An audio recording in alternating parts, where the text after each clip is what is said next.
hasta que se nos dé la orden de volver a este recinto.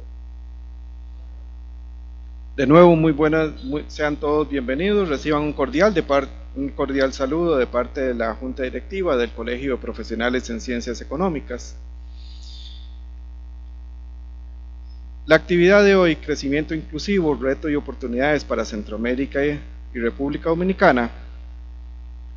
Para ello contamos con los siguientes miembros de la mesa. Nos acompaña don Enio Rodríguez, presidente del Colegio Profesionales en Ciencias Económicas, don Fidel Jaramillo, representante del BID en Costa Rica, don Osmel Manzano, quien es el presentador y viene de la República Dominicana, así como también don José Luis Arce por parte de CEFSA. A continuación le doy la palabra a don Enio Rodríguez, presidente del Colegio de Profesionales en Ciencias Económicas.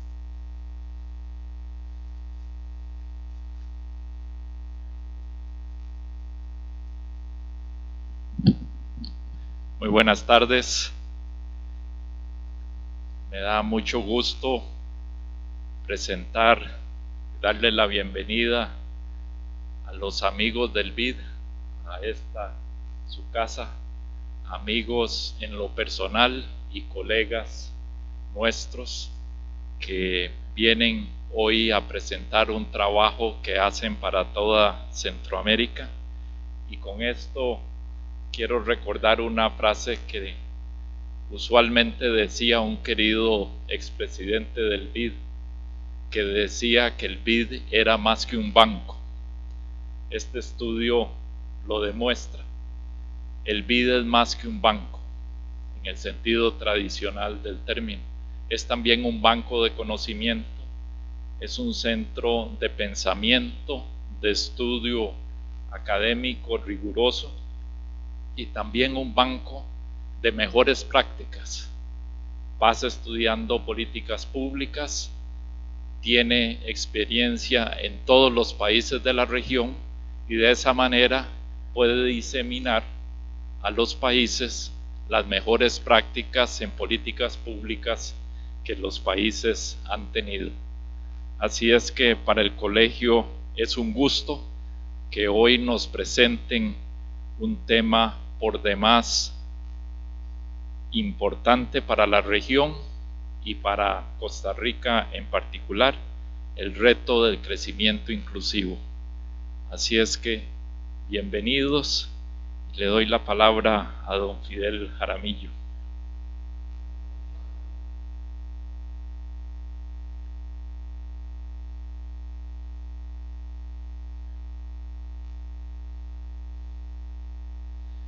Muchas gracias, muy buenas tardes a todas y todos. Un saludo especial a mis colegas de la mesa directiva, a todos ustedes por su interés en esta presentación y a quienes nos están siguiendo a través del internet por live stream en diferentes partes de la región. Para el Banco Interamericano es un verdadero privilegio hacer esta presentación y compartir con ustedes este reporte que es una de las publicaciones centrales del Departamento de Países de Centroamérica, República Dominicana, México y Haití. Este reporte se centra en un subconjunto de países, los países de Centroamérica y República Dominicana, y ha sido recientemente presentado en la Asamblea de Gobernadores de la región, de tal manera que es una primicia a la que tenemos en esta oportunidad de discutirlo públicamente y recibir comentarios, sugerencias para de alguna manera encauzar y motivar la discusión de políticas públicas en la región. Quisiera agradecer sobremanera a don Enio Rodríguez, presidente del Colegio de Ciencias Económicas de Costa Rica, una institución además a la que le sentimos muy cercana y con quien nos identificamos muy plenamente.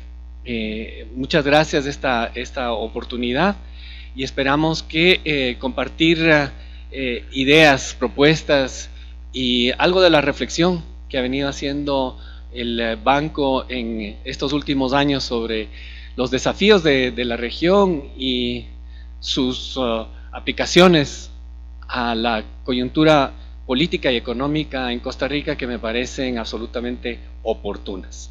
Así que, sin más, yo quisiera presentar a Osmel Manzano. Osmel es nuestro economista jefe de la región de Centroamérica, República Dominicana, y ha preparado con una serie de colegas esta presentación, que esperamos sea muy sugestiva y motive el debate en el país y en la región. Así que nuevamente, muchísimas gracias a todos por su presencia. Gracias también a José Luis de CEPSA, a Enio que parará en los comentarios, pero por supuesto a todos y cada uno de ustedes por lo que pueden aportar a este debate. Así que muchísimas gracias y espero que sea un éxito. Gracias.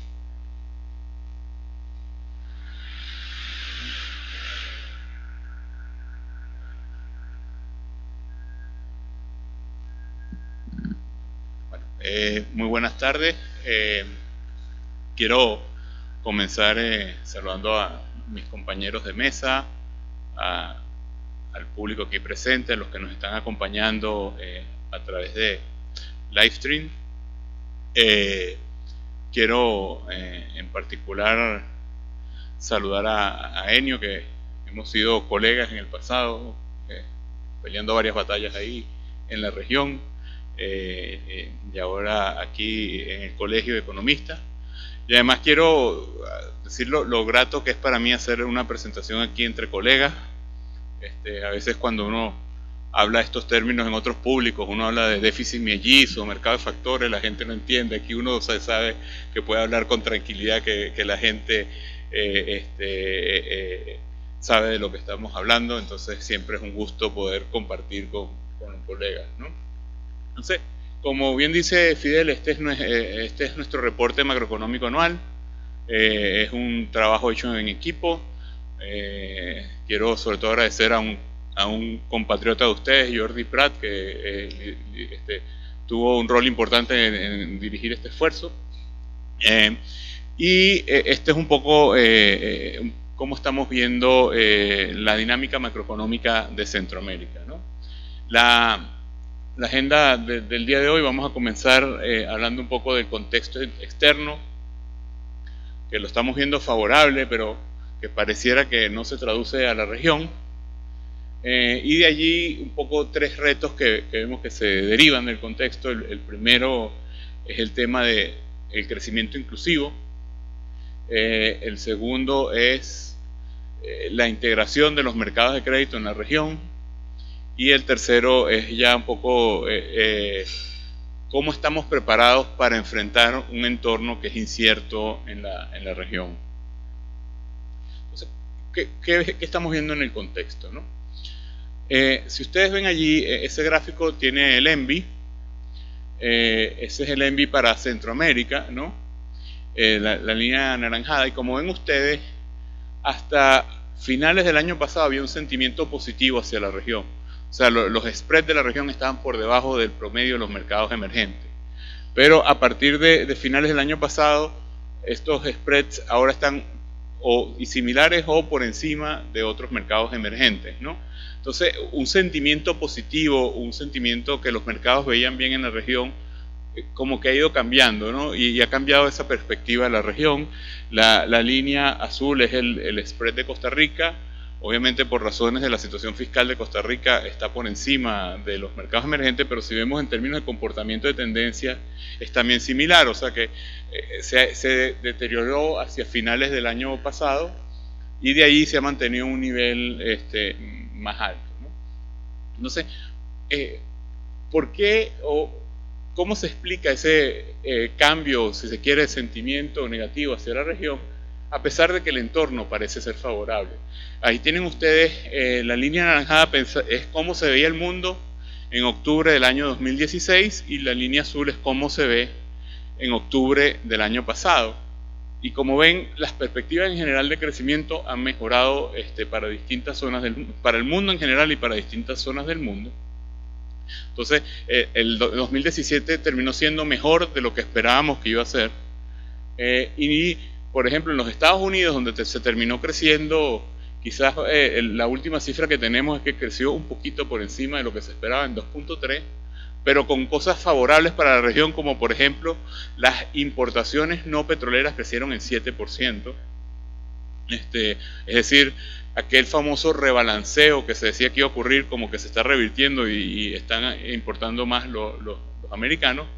Y otros indicadores, por ejemplo, que creo que son muy importantes para la región, por ejemplo, en el sector turismo, según la Organización Mundial del Turismo, en el 2007 las llegadas de turistas crecieron 8%, o sea, crecieron 2 veces más que el Producto Interno Bruto Mundial, y el gasto de consumo en turismo de los americanos también creció 2 veces por encima del crecimiento del Producto Interno Bruto americano. Entonces, como les digo, el mundo creció más, están creciendo las importaciones americanas, el mundo está viajando más en turismo, los americanos están gastando más en turismo, entonces parecería que el entorno hubiera cambiado a mejor de lo que se esperaba. No solo eso, los precios del petróleo se han mantenido en niveles relativamente bajos, sí han aumentado recientemente, pero fíjense que comparados a donde estábamos antes del 2014, pues con precios de 100, 120, ya no es así. La realidad es que ya estamos en otro mundo de precios. Y no solo eso, si vemos lo que está pasando, el mundo del petróleo cambió, y cambió con la entrada de lo que se llama los petróleos de esquistos o el shale en los Estados Unidos. Entonces, ustedes han visto que ha habido una subida reciente de precio del petróleo. Pues ya en los últimos 3 meses la producción de petróleo de los Estados Unidos aumentó 1 millón de barriles diarios. O sea que ahora tenemos esta flexibilidad donde los Estados Unidos le va a poner un techo a los precios del petróleo, que no se ve muy difícil que regresemos a unos precios de $100. Claro, siempre está la volatilidad política del Medio Oriente, pero digamos, por temas de oferta y demanda, no vemos una subida abrupta del precio del petróleo como si fue esta subida a los $100, ¿no?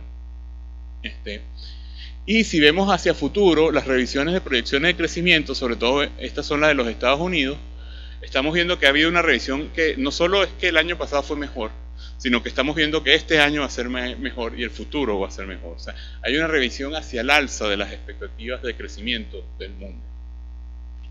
Sin embargo, esto no se refleja en la región. Este gráfico muestra la tasa de crecimiento de Centroamérica. Como ven ustedes, es un crecimiento que se espera que este año esté en 3.9, el año pasado debe haber cerrado más o menos en 3.6. Y si lo comparamos, la línea anaranjada es el promedio 2000, la línea blanca es el promedio 2000-2017, o si quieren un promedio más reciente, la línea anaranjada es el promedio 2010-2017. Vemos que la región está creciendo por debajo de lo que había crecido recientemente. Más bien parecería converger a lo que ha sido el crecimiento histórico de largo plazo de Centroamérica de 3,5, ¿no?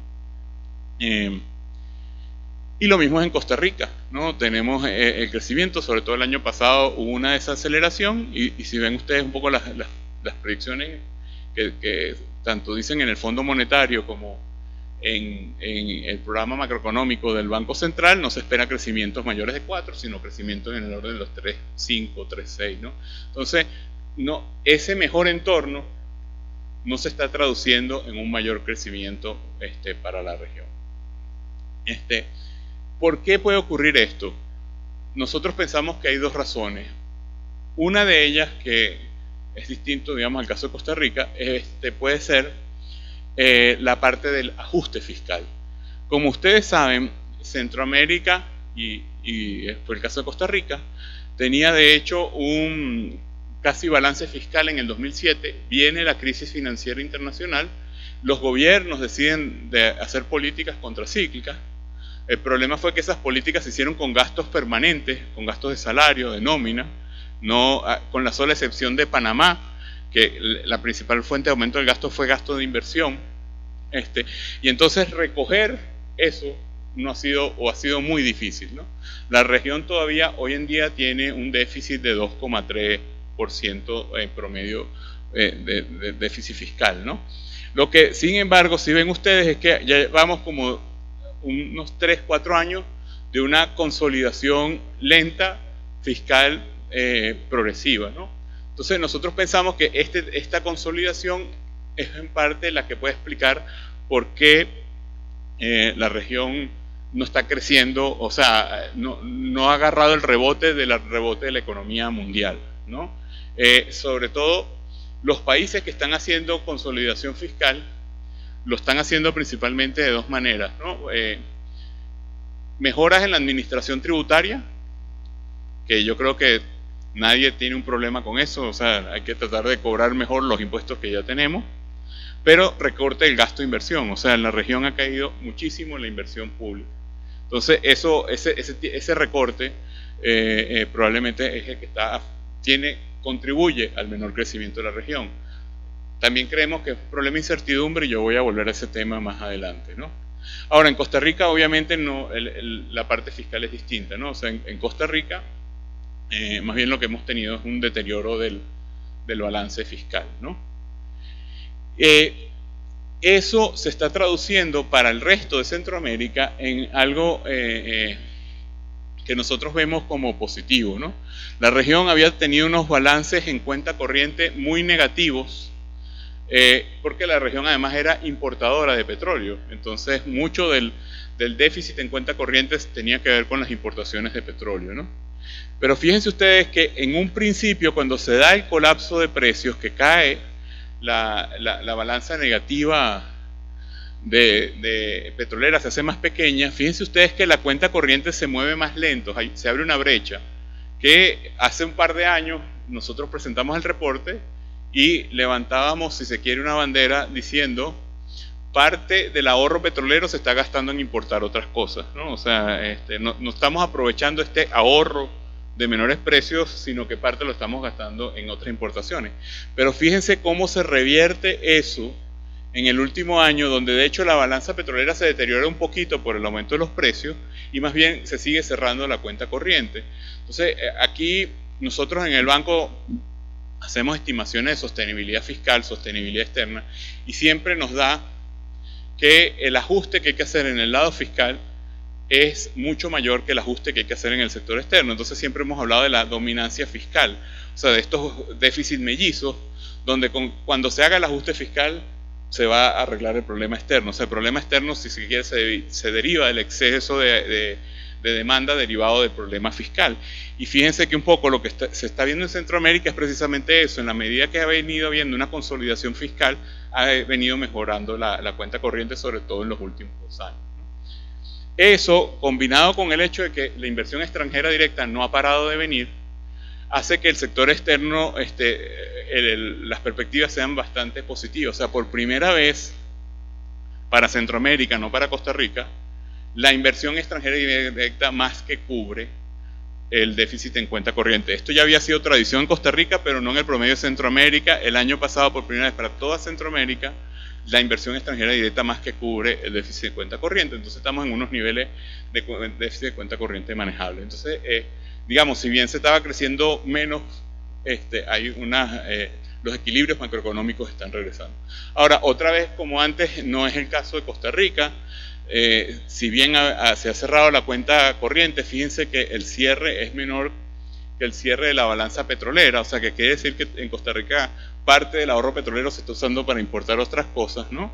Pero otra vez, si uno hace cualquier análisis de sostenibilidad, le da que el ajuste fiscal es mayor que el de la cuenta corriente. Entonces uno asume que si se hace el ajuste fiscal, los temas de cuenta corriente se resuelvan, ¿no? Si bien otra vez la inversión extranjera directa está allí, lo que sí está ocurriendo es que por primera vez la relación inversión extranjera directa a cuenta corriente es mayor en Centroamérica que en Costa Rica, ¿no? Entonces todavía la cubre, pero sí se está empezando a dar este fenómeno, ¿no? En este contexto, quizás la parte macro que es buena noticia es que la inflación no es una amenaza. La inflación, si bien ha rebotado un poco debido a que ya los precios de los commodities no están cayendo, todavía está dentro de los rangos metas de los bancos centrales. La inflación es subyacente, incluso en muchos países está por debajo del rango meta de los bancos centrales. Lo que sí hemos encontrado, quizás algo muy anecdótico, pero para que vean lo difícil que es hacer política monetaria, en Dominicana la gente está hablando, la inflación está alta, cuando la inflación está dentro del rango meta y la subyacente por debajo del rango meta. Y ayer que estábamos en el Banco Central, nos contaban los colegas del Banco Central que aquí también en octubre que hubo un titular que decía la inflación se dispara. La inflación no se está, o sea, la inflación está lo que pasa es que estábamos acostumbrados a estas inflaciones negativas por la caída del precio de los commodities, pero realmente la inflación no es un problema, ¿no? Está dentro del rango meta, ¿no? Entonces, en este contexto externo, ¿qué retos estamos viendo nosotros para la región, ¿no? El primero es el crecimiento inclusivo, ¿no?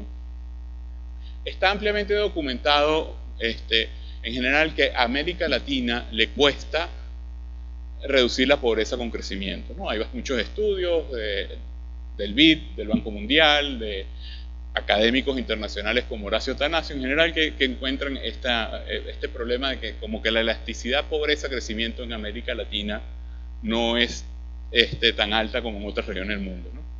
Ahora, nosotros siempre solemos reunirnos con las autoridades de la región cuando hay las reuniones del Fondo Monetario, cuando son y nos manifestaban una preocupación de que ellos sienten que incluso en Centroamérica es más difícil que en América Latina, ¿no? O sea, que si ya para América Latina le cuesta reducir la pobreza con crecimiento, en Centroamérica cuesta un poco más, ¿no?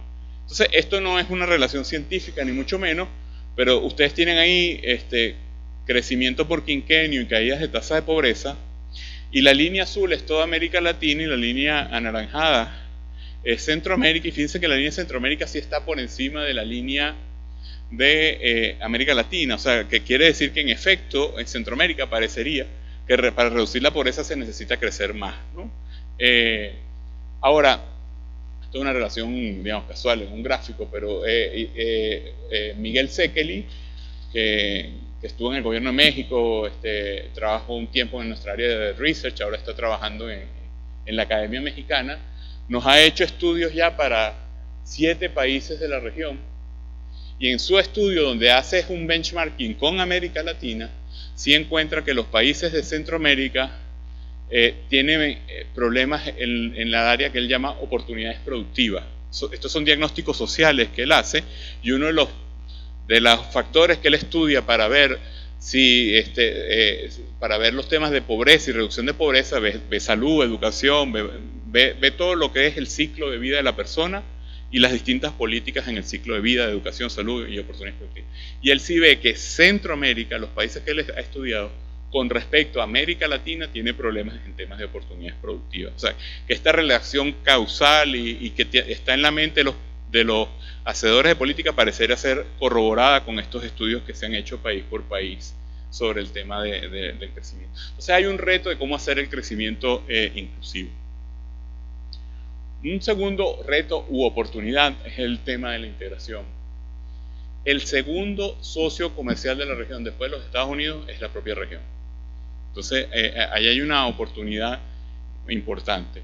No solo eso, en temas como por ejemplo el mercado eléctrico, hoy en día 5%, o sea, se intercambia entre países el equivalente a 5% del consumo de energía eléctrica del país.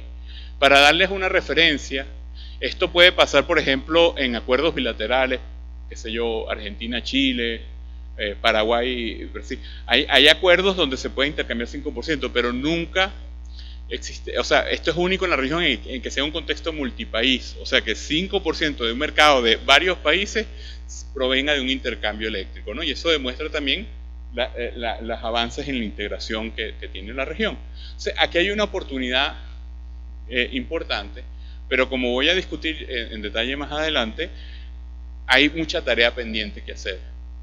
Y por ejemplo, en este estudio estamos viendo los mercados de factores y está ocurriendo integración en mercados de factores en la región. O sea, ya no es una sola de productos o de servicios, sino también de factores que hay que aprovechar. Y bueno, finalmente la región sigue siendo volátil. Ahí tienen ustedes cuánto depende las importaciones de petróleo como fracción del PIB. Entonces siempre tenemos los conflictos geopolíticos. Por otro lado, la región todavía exporta commodities. Claro, Costa Rica es menos, pero muchos países de la región todavía una gran parte de sus bienes son commodities, entonces también tienen esa fuente de volatilidad. Y además hay un tema que no tengo que decirlo mucho en Costa Rica, ustedes lo vivieron el año pasado, la región es muy vulnerable a desastres naturales, ¿no? Entonces tenemos que, otro reto de la región es que la región está expuesta a muchos choques que pueden venir desde eventos de desastres naturales hasta un choque de precios, pasando por una crisis financiera mundial, ¿no? Entonces, ante estos tres retos, ¿qué opciones tenemos, ¿no? En la parte de capital humano, cuando vemos los grandes números, Centroamérica no parece estar tan mal. Esto es cómo ha ido evolucionando la cobertura, los años promedios de educación. Claro, uno es cuando se acaba la primaria, aquí cuando se acaba la secundaria, y vemos que, pues sí, hay una brecha entre Centroamérica y América Latina, pero la tendencia es positiva. O sea, en principio, este número no debería reflejar mucha preocupación. Sin embargo, hay un tema en la tasa de cobertura y asistencia, ¿no? Los individuos entre 20 y 24 que se graduaron en educación secundaria, como ven, la región, o sea, Centroamérica, está a la derecha de este gráfico. O sea, hay una menor proporción de gente que termina la secundaria, ¿no? Aquí tienen Costa Rica, que dentro de Centroamérica sí está más hacia la izquierda, pero fíjense que igual está a la derecha de toda América Latina, o sea, que hay un tema de completar la secundaria, y eso lo vemos en lo que es la asistencia escolar, pues que vemos que cae brutalmente una vez que llega la gente a la edad secundaria. No solo eso, la calidad de los resultados es baja, ¿no? Y aquí, si ustedes quieren, hay un pequeño sesgo, porque ustedes ven aquí a Costa Rica muy bien, pero este es porque estas son las pruebas TERCES, ¿no? Si fuéramos, como ustedes saben, hay dos tipos de pruebas para ver la educación. Las TERCES se hacen solo en América Latina, y luego están las de PISA, donde están algunos países de América Latina como Chile y Costa Rica, pero no están los otros, ¿no? Entonces, claro, Costa Rica aquí aparece bien, pero si vemos PISA, en PISA Costa Rica y Chile están en la cola. O sea, que realmente la educación, la calidad, cuando la comparamos con la calidad de otros países del mundo, es muy baja, ¿no? Aquí que estamos en confianza, claro, yo cuando presento en otros países sí le digo, mire, usted está aquí y estos que son los mejores están en la cola de la distribución mundial, ¿no? Entonces, claro, hay un tema de calidad de educación que es clara. Entonces, en el estudio, y ahí están los detalles, no quiero abundar en la parte de micro, pero que siquiera hicimos un poco de entender, usando una encuesta, qué factores hacen que la gente atienda o no a la secundaria, ¿no? Y entonces, fíjense que hay temas que son claramente obvios, por ejemplo, el tema de si el entrevistado sustento de la familia atiende menos al colegio, o si es un hogar pobre, también atiende menos al colegio. Es este círculo vicioso, pobreza, necesito el ingreso, dejo el colegio, y entonces se entra en este círculo vicioso de la pobreza. Vemos que es un problema. Claro, en Costa Rica es mucho menor que en el resto de la región, pero es un problema. Un tema que para mí fue muy favorable, claro, no es el caso, si se quiere, en Costa Rica, porque el fenómeno migratorio es otro, pero en los países de la región que más expulsan migrantes, recibir remesas aumenta la asistencia de los niños al colegio, ¿no? Que siempre había esta visión de que con las remesas la gente o consumía o se genera un efecto de enfermedad holandesa, pero yo creo que este resultado es positivo cuando lo vemos, el tema de que gracias a las remesas los niños iban al colegio. Y entonces tiene todo este tema de la importancia del ingreso, ¿no? De que esto lo digo, digamos, quitándole todas las connotaciones éticas, pero el razonamiento económico que está en el hogar, de que el niño es un activo cuando llega a los 15 años o a la edad de secundaria. Entonces los hogares toman una decisión, o lo envío a trabajar o lo mando, ¿no? Y si no tengo ingreso, lo envío a trabajar, ¿no? Entonces eso es lo que refleja el tema de que, por ejemplo, cuando recibo remesas no lo mando a trabajar, ¿no? O sea, ahí hay un tema claro de cómo incentivar la participación. Y luego, obviamente, también tenemos los temas de género y de diversidad, que, como ven ustedes, no es un tema importante en Costa Rica. Más bien en Costa Rica el ser mujer, o sea, las hijas van más al colegio que los hijos, ¿no? Entonces ahí sí no hay estos temas de género que, por ejemplo, vemos en otros países de la región, ¿no? Pero este tema de la deserción y que los hogares no van, nos generan, que es donde quiero hacer el vínculo con el crecimiento, este tema, ¿no? El porcentaje de la población de 15 y 18 años que ni estudia ni trabaja, los famosos NINI, vemos como en la región es alto. Dentro de la región, Costa Rica otra vez aparece bajo, pero comparado con América Latina el número es alto, ¿no? de los ninis, ¿no? Y esto termina en empleos informales, ¿no? Y de hecho también usando la encuesta hicimos los determinantes de la informalidad y fíjense lo que quisiera destacar aquí este gráfico es la barra verde. La barra verde es haber terminado secundaria. O sea, cuando la gente termina el high school es menos probable que vaya a un empleo informal, ¿no? Entonces este es un poco el vínculo que quería hacer con el tema del crecimiento que nos genera oportunidades, ¿no? Es este tema que si la gente no está terminando el high school, pues termina en empleos de baja calidad, no termina en empleos empleos formales, empleos de buena calidad que generen ingresos y ayuden a superar la brecha de la pobreza. Entonces ese es como un reto importante que estamos viendo para la región, el tema de secundaria. De hecho hicimos un par de estimaciones de simulaciones macro con regresiones de crecimiento. Esto es si se cierra la brecha con el promedio de América Latina, aunque para Chile, El Salvador y Panamá, que estaban por el medio del problema de Latina, el benchmark que pusimos es Chile. Y fíjense que si se cierra esa brecha en matriculación, hay un crecimiento mayor de 0.10. Y si hacemos que todo el mundo terminara la secundaria, ojo, hay temas de calidad, lo sé, pero esto es una simulación simple, se crece 1,5 más, ¿no?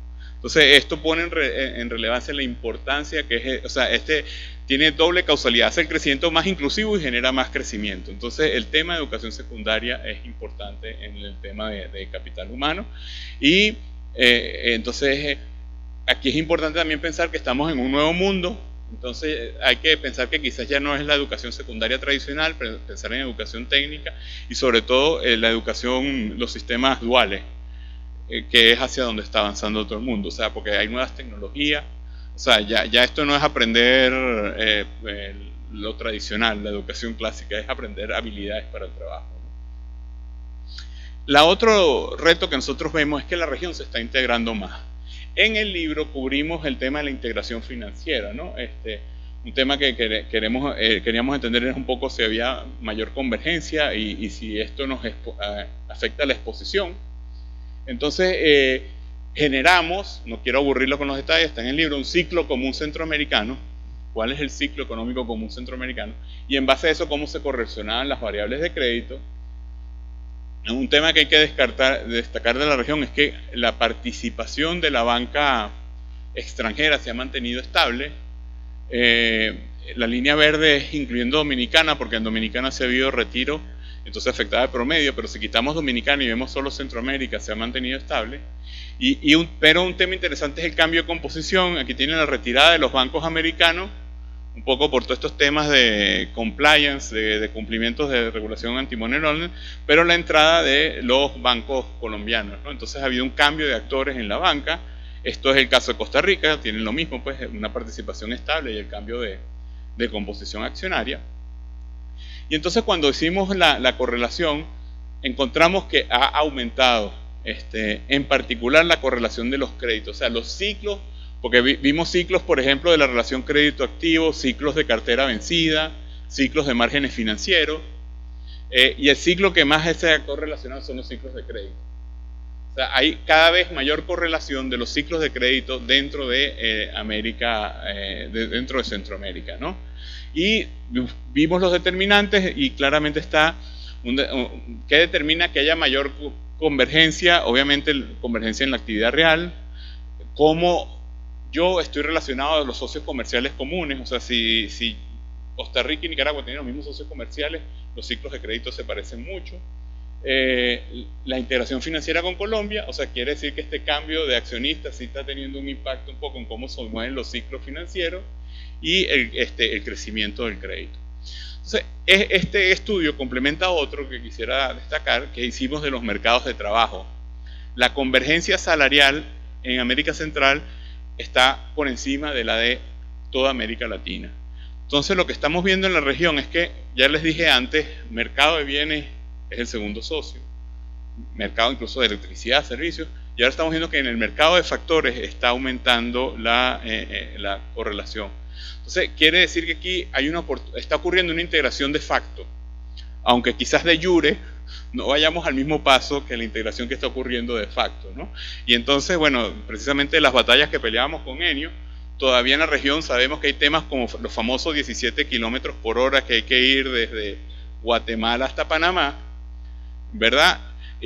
Con el INCAE hemos hecho un estudio y eso generaría fácilmente un aumento del producto potencial per cápita de largo plazo de 3,5 puntos. O sea, resolver los problemas que todavía tenemos en integración, que recordamos, generaría más crecimiento, ¿no? Y entonces es esa integración que está ocurriendo, pero la institucionalidad no está yendo al paso. Voy al sector eléctrico, por ejemplo. Se intercambia 5%, pero resulta que todavía legalmente no se pueden hacer contratos de largo plazo. Entonces, por ejemplo, si el ICE quisiera, es un ejemplo hipotético, hacer un acuerdo con AES, que está montando una planta de gas en Panamá gigante, o sea, una planta que va a poder exportar energía, no puede hacer un contrato de largo plazo, ¿no? Entonces, eso, ¿qué es lo que pasa? Que los costos ahorita de ese intercambio sean caros, porque son costos spots. Imagínense si se pudieran hacer contratos de largo plazo, los ahorros en energía, pero todavía esa institucionalidad no existe. En el mercado de factores pasa lo mismo. Como les dije, ¿dónde está la convergencia todavía? En los ciclos de crédito, pero no en los márgenes, por ejemplo. Entonces, si la regulación fuera al mismo tiempo, veríamos también reducción de los márgenes financieros y más convergencia, ¿no? Entonces, la integración que está pasando de facto, necesitamos que las instituciones la acompañen de jure para poder tener todos estos beneficios que da la integración. Y finalmente, el último, no sé cómo dicen ustedes en Costa Rica, en mi tierra hablamos de disco rayado. Este es un tema que tenemos que repetir todos los años, que es la necesidad de crear buffers. O sea, la región está muy expuesta a choques internacionales y desafortunadamente gastamos los buffers y necesitamos reconstruirlos, ¿no? La región, como ya le dije, está impactada por qué pasa en los Estados Unidos, qué pasa con el precio del petróleo, qué pasa con los commodities. Y estimamos algunos efectos, en el libro están los efectos, pero ven ustedes cuáles son los efectos, ¿no? Obviamente, si se acelera el crecimiento americano por esta política fiscal expansiva que está adoptando el gobierno, la actual administración, la buena noticia es que nos arrastra, ¿no? Por cada punto de crecimiento en los Estados Unidos se genera alrededor de 0,85 de crecimiento en Centroamérica. El otro tema es el precio del café. Los aumentos del precio del café, que es la tendencia que estamos viendo ahorita, esa es otra buena noticia, va a generar más crecimiento. El precio del banano también. El azúcar más bien viene en retirada y si sigue cayendo nos va a regresar un poco. Si el petróleo por alguna crisis en el Medio Oriente, o sea, digo que vaya más allá de los factores de oferta y demanda, llegará a crecer por arriba de $70, eso sí nos va a afectar en el crecimiento. Y finalmente, aumenta la volatilidad externa, es decir, por ejemplo, si el Fed decide apurar la subida de tasas, no la subida que lleva hasta ahora despacito, cuidando, si la decide apurar porque empieza a aparecer inflación en los Estados Unidos, y solo les quiero dar un dato, los salarios crecieron en los Estados Unidos en un semestre 2%, y entonces eso ya tiene preocupado a algunos actores de la Fed, ¿no?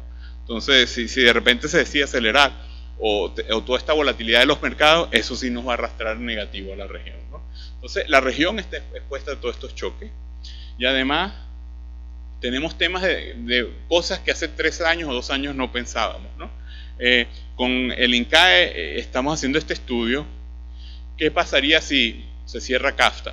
Yo sé, es un escenario extremo, pero hay que ponérselo a pensar. Pues una caída de producto de producto per cápita de 5,8%, ¿no? ¿Y qué pasaría, por ejemplo, en los países del Triángulo Norte si se deportan los Dreamers, una caída de producto de 0,6%, ¿no? Entonces ya tenemos otros choques que no teníamos antes en el radar, a los que hay que estar preparados, ¿no? Entonces por eso es que esta incertidumbre, nosotros también estamos atribuyendo a esta incertidumbre el bajo crecimiento de la región. Esto es la contribución al crecimiento de distintos factores. El color amarillo es la de la inversión. Fíjense cómo ha caído, ¿no? La inversión se está retrayendo. Entonces, nosotros pensamos, como les dije antes, que el menor crecimiento en algunos países es por el ajuste fiscal, pero también que pensamos que la incertidumbre también está haciendo a los actores pararse antes de entrar, ¿no? Entonces, ahí tenemos un problema adelante. Y entonces hay que crear buffers, ¿no? Entonces nos preguntamos, ¿cómo están los buffers de Centroamérica? Bueno, resulta que la deuda pública hoy en día en promedio es casi 10 puntos más alta que la que era en el 2007. Resulta que las reservas internacionales crecieron, pero no mucho, ¿no? O sea, no acumulamos reservas en estos años, ¿no? Y finalmente, en términos de la tasa de referencia de la política monetaria para aquellos países que tienen política monetaria en la región, más bien hoy está más baja que en el 2017, o sea que usar política monetaria no va a ser una opción en la región, ¿no? Si vemos en Costa Rica, la deuda es 22% más alta, las reservas de hecho son menores, la tasa monetaria prácticamente está encambiada. Entonces, lo que queremos decir aquí es, no hay buffers, o sea, mañana viene un vendaval y no tenemos los espacios para hacer política contracíclica que nos ayude. Entonces, el último mensaje que queremos pasar es importante aprovechar de que tenemos 2 años más o menos buenos en entorno internacional para arreglar la casa, porque no sabemos lo que pueda pasar después, ¿no? Entonces, para resumir, los retos son obviamente acelerar el crecimiento, el tema de acumulación de capital humano, sobre todo pensar en educación secundaria, en encauzar la integración regional, aprovecharla. O sea, los americanos tienen una palabra que en el español no le he encontrado una traducción buena, porque si ustedes van al diccionario dice aprovechar, pero ellos tienen esta palabra que se llama harness, ¿no? Que harness es no solo, o sea, como que agarrarse esa y aprovechar el toro, ¿no? Entonces aprovechar es el toro de la integración regional y generar los buffers, ¿no? Como Fidel esta mañana me puso on the spot y dijo, en orden de prioridad, en orden de prioridad obviamente generar los buffers, ¿no? Lo que pasa es que como esto es una cosa que hemos venido diciendo varios años, la gente se cansa de oírlo, pero definitivamente lo primero que hay que hacer es generar los buffers, y obviamente creo que hay que aprovechar la ventana que se nos está abriendo en la integración regional. Ojo, eso no quiere decir que la región abandone otros esfuerzos, ¿no? O sea, la región tiene que empezar a buscar otros socios comerciales, aprovechar, pero hay ganancias importantes de aprovechar la integración que está ocurriendo. Yo creo que ese puede ser un esfuerzo importante. Entonces, si tuviera que ponerlo en orden de prioridades sería al revés, pero esos son los retos que estamos viendo. Gracias por su tiempo y dispuesto a discutir y a recibir comentarios.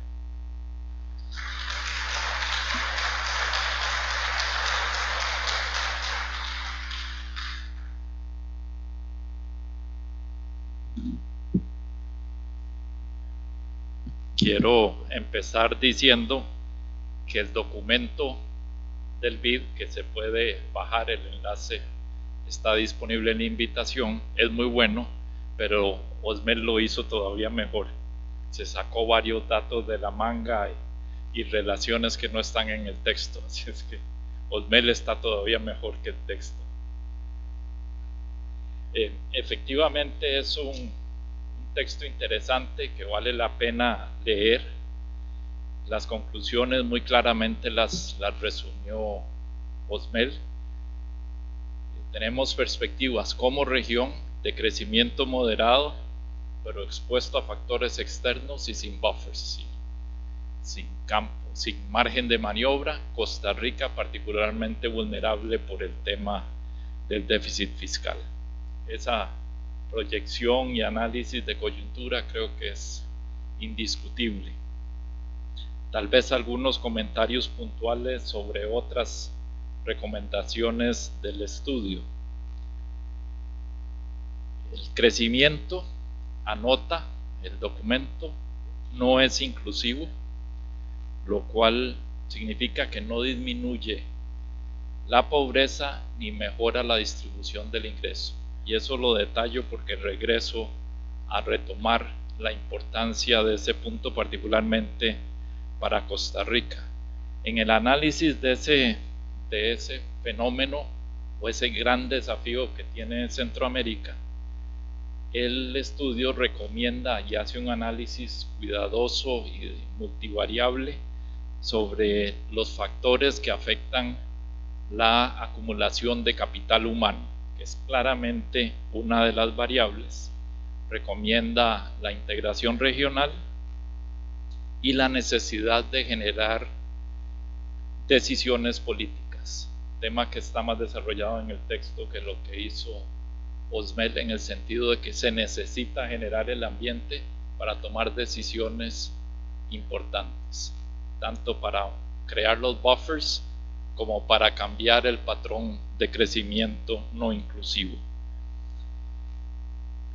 Uno de los temas que menciona y no profundiza, y que a mí me hubiera gustado ver más, en el tema de integración, habla de integración de factores, refiere al otro estudio de mercados de trabajo, pero no se habla de los movimientos de capital, se habla de banca. Los movimientos de capital es otra de las formas de integración espontánea que está ocurriendo y que tiene consecuencias para la política monetaria, particularmente tasa de interés. Hay ya agentes que operan regionalmente y están arbitrando diferencias de tasas de interés de acuerdo con expectativas de tipo de cambio, lo cual ata la política monetaria de una forma creciente en la región y probablemente muy por encima de lo que esté pasando en el resto de América Latina. Entonces, una invitación a considerar esa variable. En la parte del crecimiento inclusivo, que es el de mayor preocupación estructural, aunque la ausencia de buffers es casi estructural, pero el crecimiento no inclusivo es el desafío de Centroamérica, el desafío de Costa Rica. Y quiero relacionarlo con un dato reciente. Inglaterra tuvo su Brexit. Nosotros de alguna manera en las elecciones anteriores también. ¿Qué quiero decir?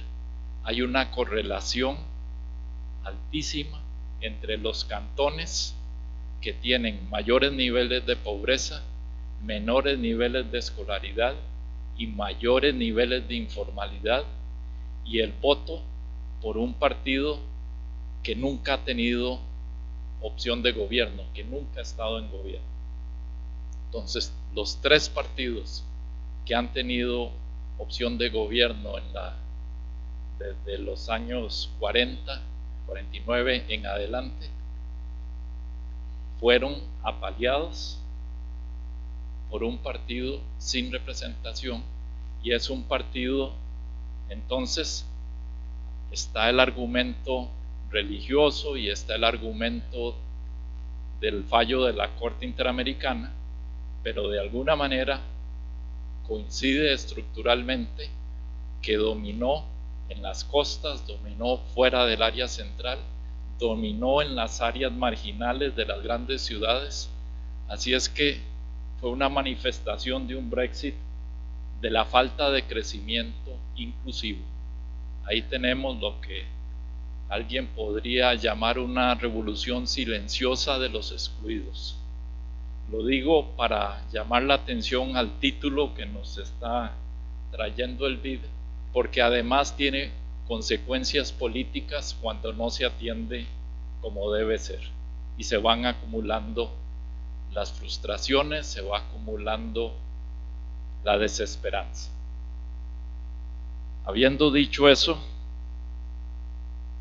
mi solicitud al BID es que por favor profundice algunas afirmaciones que hace y que no fueron objeto de análisis en este estudio. Las menciona por ser completo y después escoge.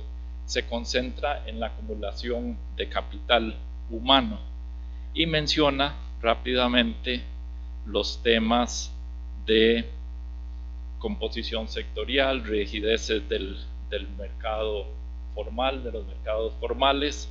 Menciona en general los determinantes de la economía subterránea. Ese tema lo enuncia. A mí me gustaría ver en un siguiente estudio del BID que se profundice en eso. O sea, se vio por el lado de la acumulación de destrezas y el acceso a los mercados formales, pero no se estudiaron las dinámicas de esos mercados formales y por qué en América Latina y en Centroamérica en particular los mercados informales tienen el tamaño que tienen, cosa que no ocurre en muchos países asiáticos, y ahí las comparaciones resultan interesantes. Y hay un artículo de The Economist del 15 de febrero precisamente sobre el tema de los mercados informales en América Latina, y cita a un vicepresidente del BID, a Santiago Levy, y cito textualmente una traducción libre: para Santiago Levy, el tema del tamaño del sector informal tiene que ver con la interacción de regulaciones, impuestos y seguridad social que generan incentivos para que las empresas no crezcan. Y agrega: la preponderancia de firmas de baja productividad significa que no se obtienen los rendimientos de las inversiones en educación. Entonces hay, además del lado de las destrezas del capital humano, está el lado de los mercados de trabajo, de los sectores formales y de las posibles barreras. En particular, no solo no se aprovechan las inversiones en educación, sino que tenemos, y esto sí lo trabaja el estudio, un sistema educativo que expulsa jóvenes. El sistema educativo u otras variables que expulsan jóvenes, que en Costa Rica son 2.700.000 costarricenses que no terminaron secundaria y que prácticamente no tienen opción a los mercados formales. Entonces eso claramente es una de las variables, pero que desde el punto de vista de qué es lo que no funciona y ha funcionado, The Economist cita el caso de Perú y menciona que del 2002 a 2013 el sector informal, que en Perú es particularmente grande, se reduce del 80 al 70%. Para ponerlo en perspectiva, en Costa Rica es del 43%. Entonces Perú logra una reducción del tamaño del sector informal. Hicieron una rebaja de impuestos para pymes, una de las propuestas que en Costa Rica se ha hecho de escalonar la entrada al sector formal. Encontraron que eso no explica el descenso en el tamaño del sector informal, sino que fue el rápido crecimiento que tuvo Perú en esa década, lo que explica el crecimiento del desarrollo formal. Colombia hizo otro cambio de políticas, que fue bajó los impuestos al trabajo. Costa Rica se le llaman contribuciones voluntarias del sector empresarial, son impuestos al trabajo que incluyen asignaciones familiares, las contribuciones a la seguridad social, etc. Son impuestos al trabajo. Colombia hizo una reducción de los impuestos al trabajo y en solo 4 años el sector informal se redujo del 56% al 49%. Todavía gigantesco el problema, pero esa parece haber sido una política pública que funcionó. Cierra The Economist con una reflexión que dice que Latinoamérica importó el modelo de Bismarck antes de tiempo, agrego yo, y eso ha generado un modelo de seguridad social que genera una contradicción entre flexibilidad laboral y la estabilidad de la seguridad social. Entonces tenemos mercados laborales sumamente inflexibles y cuya flexibilización puede amenazar la estabilidad de la seguridad social. Y además genera una población excluida de la seguridad social.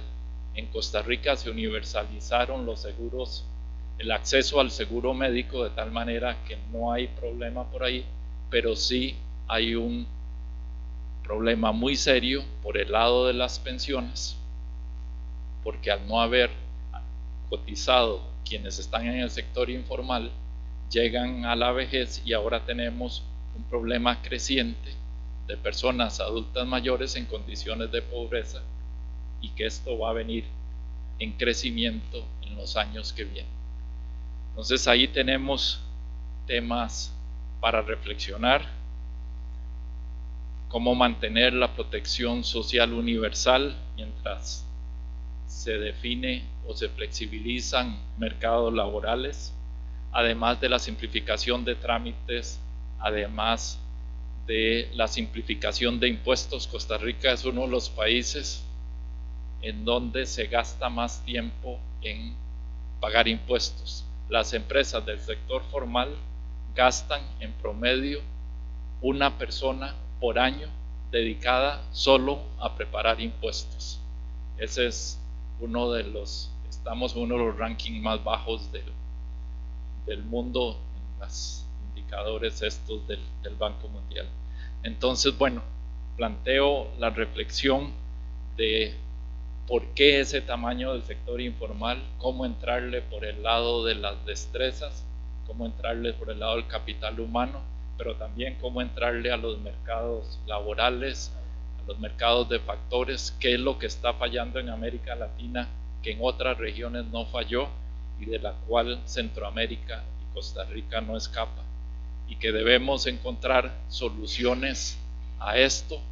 Ahora estamos teniendo una revolución silenciosa, pacífica y democrática, pero puede complicarse el panorama político si el sistema no responde a las necesidades de una gran parte de la población de un país. Muchas gracias.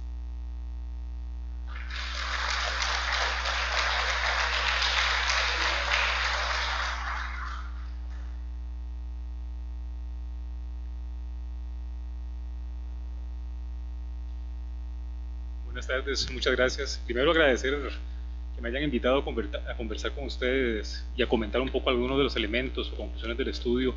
Es siempre una actividad estimulante leer análisis regional y latinoamericano realizado por el BID, porque logran dar, me parece a mí, en el clavo de algunos de cuáles son los principales retos de política pública de la región que los países debiéramos afrontar de manera urgente. Yo voy a hacer mis comentarios básicamente en dos líneas. Un primer elemento que quisiera conversar con ustedes es sobre el tema relacionado con coyuntura macroeconómica regional y por qué no estamos viendo resultados tan positivos en materia económica como pareciera tener que derivarse del entorno externo que estamos disfrutando. Y luego el otro tema tiene que ver básicamente con algo un poco más concreto, más digamos técnico, que es el análisis que se hace sobre la vinculación entre los sistemas financieros regionales, en particular los sistemas bancarios en Centroamérica. Empecemos por el tema relacionado con crecimiento. Yo creo que ahí hay un elemento que tenemos que entender desde un principio, y es que efectivamente el entorno internacional es un entorno que está siendo benévolo con nosotros. Me parece incluso un poco que Osmel ha sido optimista en el sentido de mencionar que los próximos años van a ser buenos. Creo que sí van a ser años favorables, pero creo que no tenemos que olvidar una cosa, y es que los 2 años previos, especialmente el 15, ¿verdad?, y el 16, fueron quizás todavía mejores para nosotros en algunos aspectos, porque este bono, estos vientos de cola favorables a nivel internacional que está persiguiendo la región centroamericana, empezaron no el año pasado, ¿verdad?, empezaron a finales del año 14 y se intensificaron en 2015-2016 y ya perdimos 2 años, ¿verdad? Los países que requerimos ajuste de tiempo, los hemos perdido y hemos más bien en alguna medida ensanchado nuestros desequilibrios macroeconómicos. En ese sentido, tener un entorno externo favorable es sin duda un elemento positivo. Hay elementos que no nos van a generar mucha preocupación este año, los desequilibrios externos, las presiones inflacionarias externas tampoco van a ser un tema que nos preocupen, ¿verdad? De hecho, el crecimiento se va a acelerar, probablemente, como bien lo explican ellos, en el corto plazo impulsado por los sectores de exportación de bienes y servicios, y esos son elementos que son positivos sin duda. Es decir, pasaríamos una situación bastante más complicada, especialmente los países que somos mal portados en materia de equilibrios macroeconómicos de corto plazo, ¿verdad? Pasaríamos una situación mucho más compleja si no tuviésemos, digamos, ese regalo del resto del mundo, que por cierto es un regalo que nos lo pueden quitar muy rápidamente, ¿verdad? Esas 3 incertidumbres que Osmel planteaba a mí me preocupan, y me preocupan mucho, ¿verdad? Me preocupa el hecho de los cambios en la política comercial en los Estados Unidos, los cambios en la política migratoria de Estados Unidos, y también la reforma tributaria en los Estados Unidos es para nosotros en alguna medida una preocupación desde el punto de vista de que recuerden que parte de nuestros atractivos de atracción de inversión extranjera directa en alguna medida tienen que ver también con el arbitraje impositivo, ¿verdad? Entonces, ese entorno externo es un entorno externo favorable, pero es frágil, ¿verdad? Es frágil sin contar los temas geopolíticos y las sorpresas que nos pueden dar los mercados financieros en el corto plazo. Ahora, el otro tema que me gustaría más enfocar es por qué es que no crecemos más, digamos, por qué es que Centroamérica no crece más, por qué es que Costa Rica no crece más. Y yo creo ahí que el estudio da en el clavo con algunas de las razones, ¿verdad? Pero creo que en algunas cosas debiese profundizar un tanto más, en algunos aspectos quizás no tanto económicos, y por eso, digamos, no es una debilidad del estudio, sino quizás un tema de amplitud o de ámbito del estudio. ¿Cuáles son esos temas? Bueno, yo voy a empezar con el más sencillo, el más de corto plazo, y en el caso de Costa Rica, el que es urgente, urgentísimo, es el que debimos haber resuelto hace 3 o 4 o 5 años atrás, que es el tema de los equilibrios macroeconómicos de corto plazo, ¿verdad? Algunos países como Costa Rica, por ejemplo, como El Salvador, me parece en la región centroamericana, tienen problemas fiscales graves, muy graves, y eso sin lugar a dudas implica un costo en términos de crecimiento, porque las expectativas de los agentes económicos, los costos de financiamiento, las tasas de interés, las condiciones crediticias se deterioran, no solo materialmente, sino que también las expectativas juegan de una manera perversa, digamos, en relación en términos de crecimiento para estos países. Esos ajustes macroeconómicos que no hicimos, ¿verdad?, que tenemos que hacer, van a ser una de las causas por las cuales evidentemente no vamos a crecer tanto, no crecimos tanto y no vamos a crecer tanto en estos años. Solo para que se forme una idea, la expectativa de crecimiento, digamos, que Osmel planteaba en el caso de Costa Rica, desde el punto de vista nuestro es un tanto incluso optimista. Nosotros estamos previendo como firma un crecimiento de Costa Rica incluso por debajo del 3%, en un entorno de mucha restricción de naturaleza financiera, es decir, en un déficit fiscal muy elevado, tasas de interés presionándose al alza y ausencia de ajuste hasta el año 2019. Entonces ese tema es un tema complejo. Si a eso le añadimos la preocupación de los buffers, ¿verdad?, yo creo que ahí ese tema no debemos olvidarlo, es decir, necesitamos herramientas para poder gestionar los ciclos económicos, herramientas para poder gestionar los shocks macroeconómicos de corto plazo, y claramente no tenemos herramientas, por lo menos desde el punto de vista fiscal. Nunca las hemos tenido, vamos a ver, tampoco tenemos que ser honestos en eso, es decir, las finanzas públicas costarricenses en realidad nunca han tenido espacios para poder contribuir con la estabilidad macroeconómica de corto plazo o de mediano plazo. Pero bueno, dado que tenemos una tarea de ajuste, también valdría la pena empezar a pensar en usarlas en el futuro, ¿no?, como un mecanismo de estabilización. Ahora, ¿cuáles son los otros dos temas que a mí me parece que son claves en términos de crecimiento y que el estudio menciona, por lo menos algunos de ellos? Yo los quise dividir en dos elementos.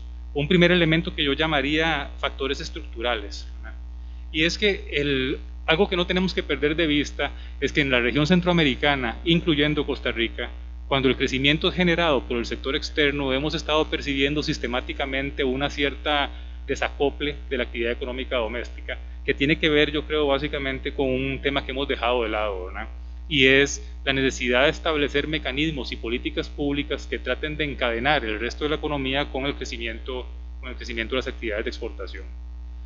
Fuimos muy exitosos en los años 80, 90 e incluso la década pasada para atraer inversiones en un contexto en que requeríamos cerrar nuestras brechas externas después de la crisis de los años 80, ¿verdad?, pero hemos sido muy torpes, muy poco diligentes en tratar de que esa atracción de inversiones se traduzca en un crecimiento en otras áreas de la economía, ¿verdad?, en las áreas vinculadas con los mercados internos. Y eso no significa que todos vamos a exportar, es decir, no significa eso. Lo que significa es que se requieren políticas públicas, ¿verdad?, básicamente que promuevan la productividad de las actividades que atienden el mercado interno. Es decir, estamos hablando de políticas públicas que mejoren la productividad de sectores que no exportan directamente, ¿verdad?, pero que son importantes para mejorar, por ejemplo, las expectativas de crecimiento en el corto y mediano plazo. Y de hecho no hemos hecho nada, de eso no hemos hecho nada.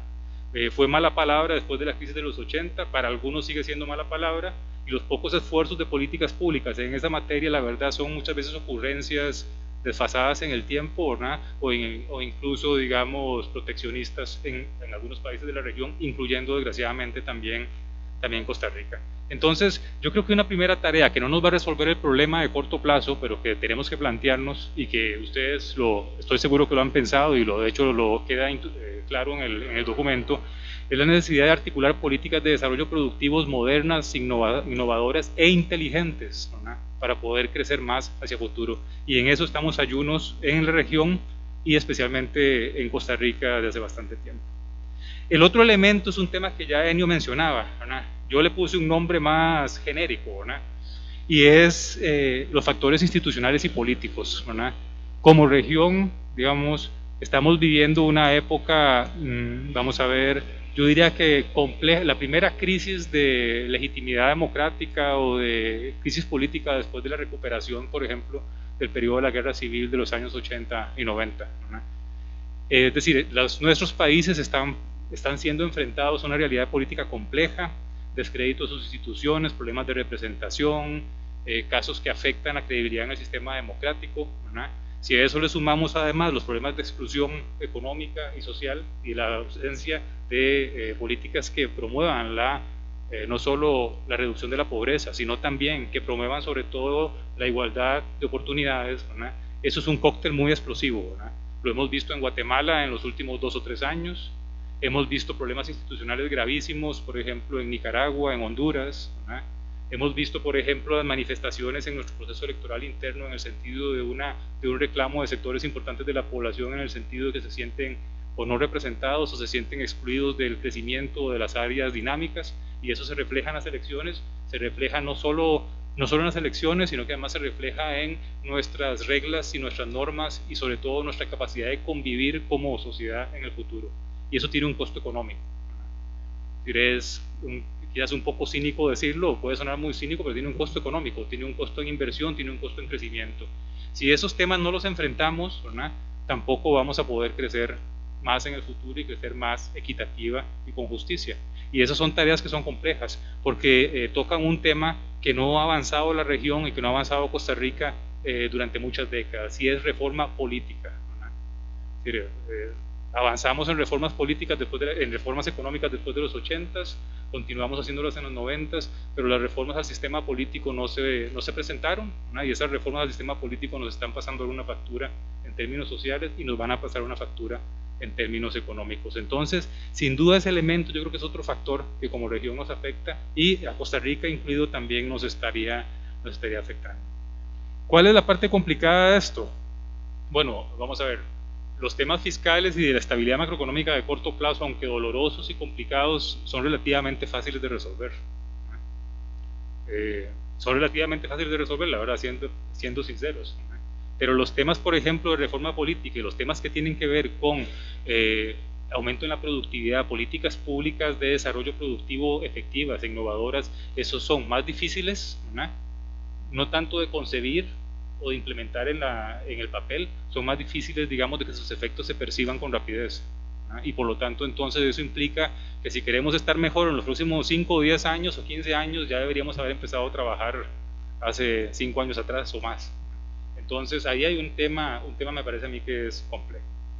Y para terminar, para no quitarles mucho tiempo, quisiera hacer unos comentarios muy breves sobre el tema de la participación de banca extranjera. Aquí vamos a pasar de lo sublime a lo más prosaico, a lo más digamos, mercantilista que podemos conversar, ¿no?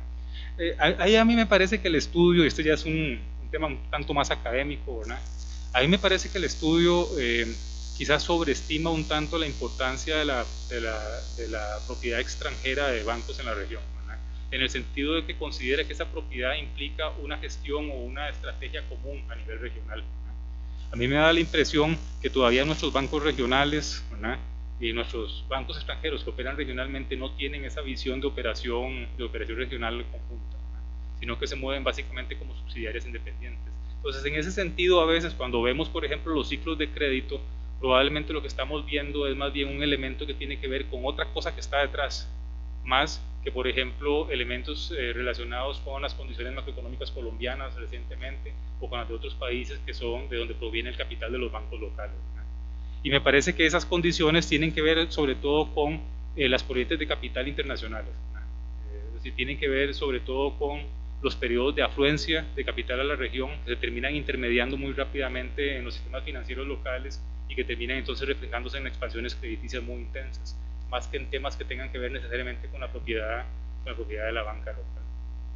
Obviamente eso implica dos cosas. Yo creo la preocupación macroprudencial que se establece en el estudio, creo yo que es una preocupación que es totalmente válida.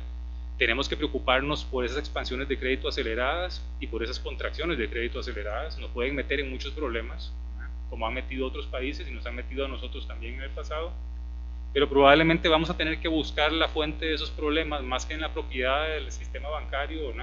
Probablemente en elementos relacionados con la apertura y nuestra vinculación con los mercados de capital internacionales, en particular cómo nos lleva los vendavales de flujos de financiamiento que se dan en los mercados de capitales internacionales, cómo llegan acá y nos llevan como pequeñas economías, digamos, nos llevan esos vientos de financiamiento internacionales. Y me parece que ese es un elemento que creo que valdría la pena analizar un poquitito más. Les agradezco de verdad, el estudio me parece que es muy interesante y esperando ya el del año próximo. Muchas gracias.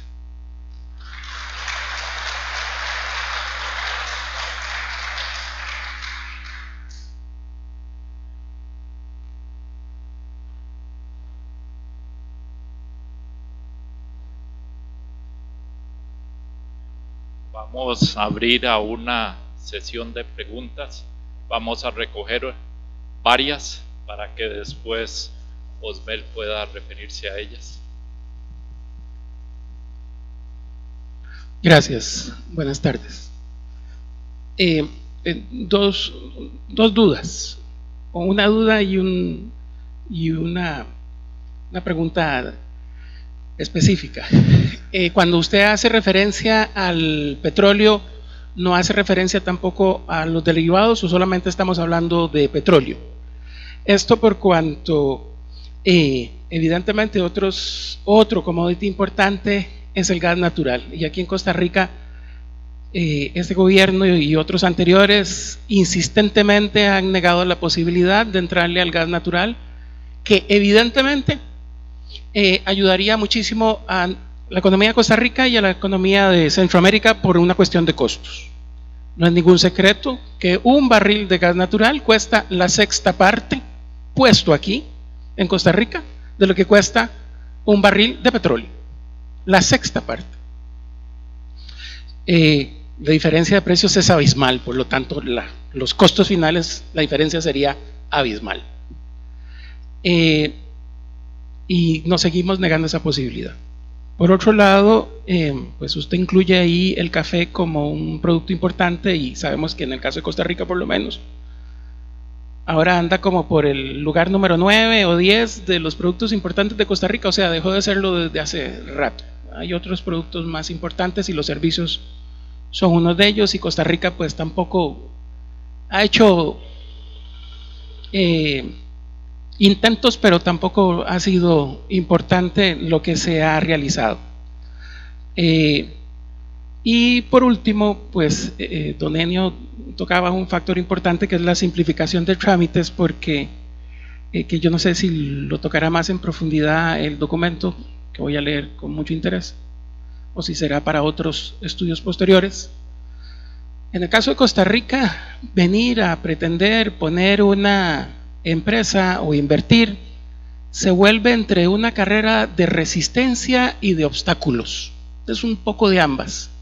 A veces los obstáculos son tan grandes que evidentemente desestimulan no solo a los que vienen, sino a los que hay gente que se ha ido también por una cuestión de costos. Entonces no sé si eso está incluido ahí o estará incluido posteriormente en otro estudio. Gracias.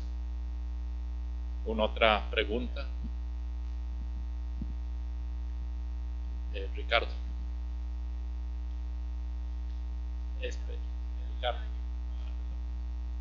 El tema de articulación productiva, no sé hasta qué punto está tocado en el estudio o si en el que viene el año entrante, pero me parece, porque José Luis lo citaba, que es sumamente importante, ¿verdad?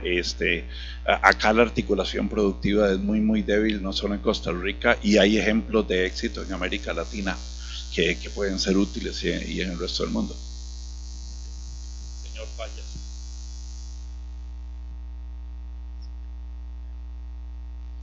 Hay un tema que quisiera concretar un poco, es con respecto a la reforma fiscal, concretamente con el IVA. Leyendo el expediente del proyecto de ley que se manejó o se maneja todavía en la Asamblea, no sé, lo veo bien estructurado, me gustó la forma como está hecho, pero tiene un problema que habla de la posibilidad de subir la tasa Todo lo demás me parece bien. Y hay experiencias en otras economías de que el IVA, si se baja, hay posibilidad incluso de recaudar más, ¿verdad? Creo que uno de los obstáculos para que ese proyecto pase es precisamente el querer aumentar la tasa impositiva. ¿Por qué digo esto? Porque sabemos que Costa Rica en los últimos 30, 40 años ha evolucionado hacia un país que algunos opinan que ahora el 50% del PIB es producto precisamente de los servicios, y que los servicios son muy pocos los que están grabados. Pero si no se maneja eso con más inteligencia, esto para soplarle un poco, como decimos en Costa Rica, a los nuevos legisladores y gobernantes, para que reestructuren eso, y sobre todo en lo de la tasa, el nivel en que se quiere cobrar. Yo escribí un pequeño artículo que lo tengo en un espacio que acabo de abrir, pero que no se ha dado publicidad todavía, y ahí propongo bajarlo al 10%, con algunas excepciones, como por ejemplo en la educación pública, educación privada y la medicina privada, con tasas del 2 al 5%. ¿Por qué? Porque son actividades que le ayudan al gobierno a ahorrar y a evitar gastos innecesarios. Muchas gracias. Juan Enrique.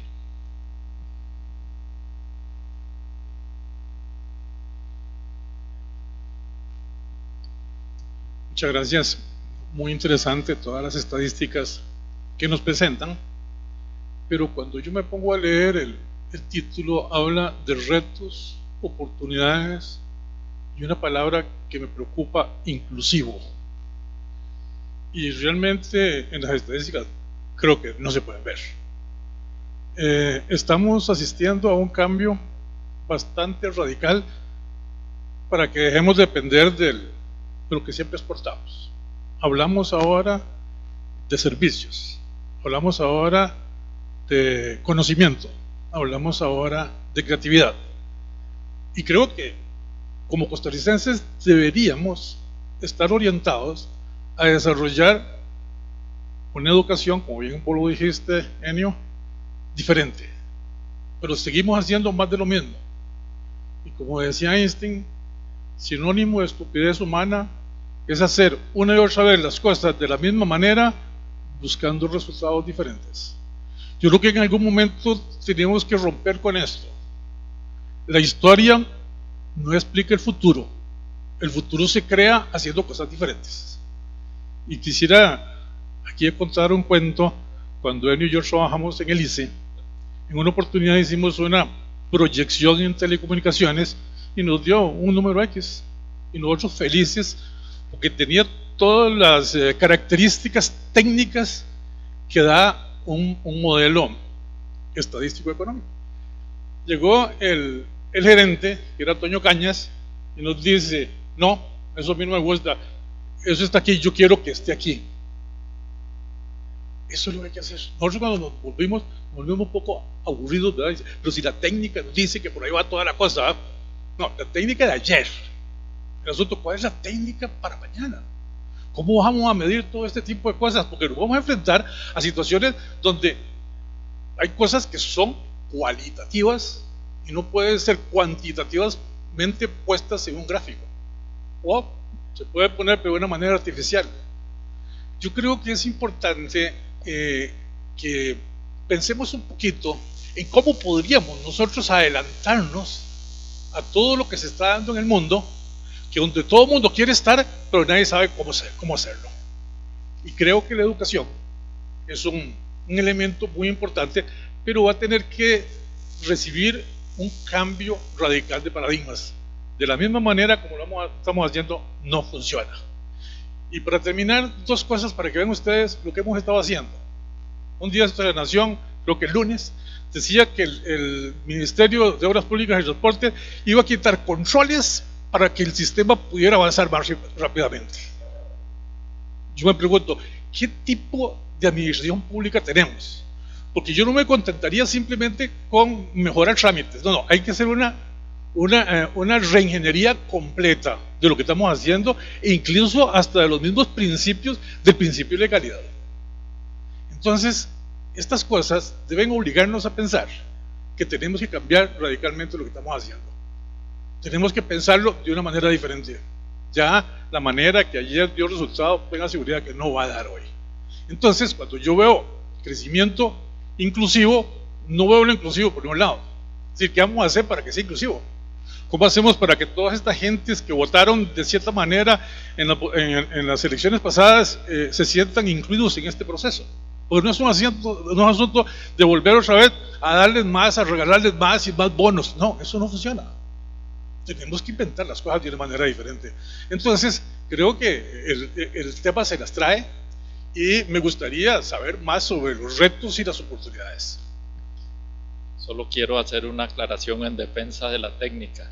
El modelo nuestro predijo al centavo los ingresos de telecomunicaciones de ese año.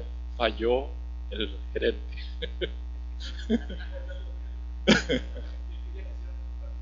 Sí. Perdón, otra pregunta más.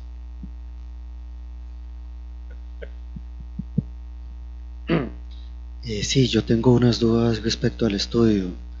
Digamos, ahí mencionaba mucho lo que era la baja en precios de petróleo, que ha favorecido bastante a Centroamérica, pero no sé si tomó en cuenta lo que es para Costa Rica, que no se importa tanto petróleo puro, sino ya producto terminado, y por eso no se ha visto en el país mucho las disminuciones de precio de petróleo en lo que es la gasolina terminada. Y no sé si toman en consideración lo que es el cambio en la matriz energética que se está dando a largo plazo. Por ejemplo, ya los dos candidatos presidenciales están hablando de impulsar más lo que es la flota vehicular eléctrica. Carlos Alba, uno está con 35.000 vehículos eléctricos como meta para el 2022, otro prohibir toda la importación de vehículos de gasolina para el 2030, eso por el lado eléctrico. Y también cómo aborda el estudio lo que son las alianzas público-privadas de concesiones, que al menos en Costa Rica, veía un reportaje hace unos 3 días que es bastante complicado con respecto a otros países de Centroamérica.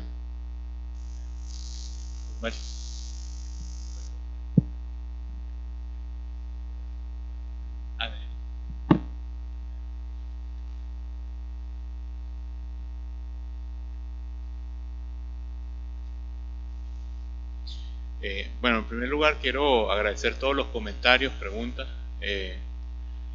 Voy a tomarme aquí un poco la libertad también de contestar algunas cosas que dijeron los comentaristas iniciales. Yo, en el tema tanto de movimientos de capital como de informalidad, hay un gran reto que yo veo en la región, y es el tema de estadística, ¿no? Entonces, si me voy un poquito al movimiento de capital, creo que lo que más nos hubiera gustado ver es el movimiento de capital. Ahora, de dónde tenemos, de todo el margen de capital, donde hay estadísticas que podemos ver mejor, es en la parte bancaria, ¿no?